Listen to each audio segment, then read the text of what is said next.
एक तूफानी रात थी। घड़ी में ठीक 12 बज रहे थे। आसमान पर काले बादल छाए हुए थे और ठंडी हवा सुनसान गलियों में सीटी बजा रही थी। शहर के बाहरी इलाके में एक पुरानी वीरान हवेली खड़ी थी।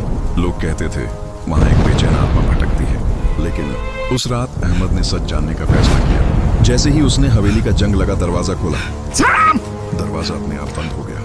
अंदर चारों तरफ धूल और मकड़ी के जाले फैले हुए थे। दीवारों पर लगी पुरानी तस्वीरें मानो उसे घूर रही थीं। अचानक एक तस्वीर दीवार से गिरकर टूट गई। ऊपर से कदमों की आहट सुनाई दी। चप चप चप। डर के बावजूद अहमद सीढ़ियां चढ़ने लगा। तभी उसकी नजर एक पुराने आईने पर पड़ी। आईने में उसे अपना प्रतिबिंब दिखाई दिया, लेकिन उसके पीछे एक सफेद कपड़ों में लिपटी डरावनी औरत खड़ी थी, जिसकी आंखें लाल अंगारों की तरह चमक रही थीं। अहमद ने घबराकर पीछे मुड़कर देखा, पर वहां कोई नहीं था।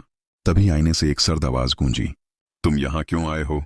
अचानक हवेली के सभी दरवाजे अपने आप बंद हो गए और फिर वह आत्मा उसके सामने प्रकट हुई। उसने धीमी और दर्द भरी आवाज में कहा, मुझे धोखा देकर मार दिया गया था। मेरी आत्मा को न्याय चाहिए। डर से कांपते हुए अहमद ने वादा किया कि वह सच्चाई दुनिया तक पहुंचाएगा। अचानक एक तेज रोशनी चमकी और वह आत्मा गायब हो गई। अगली सुबह लोगों ने अहमद को हवेली के बाहर बेहोश पाया। जांच करने में पता चला सालों पहले इस हवेली की मालकिन की हत्या हुई थी। कहते हैं उसके बाद वह आत्मा कभी दिखाई नहीं दी, लेकिन आज भी आधी रात को उस हवेली से एक फुसफुसाहट सुनाई देती है। क्या तुम सच जानना चाहते हो?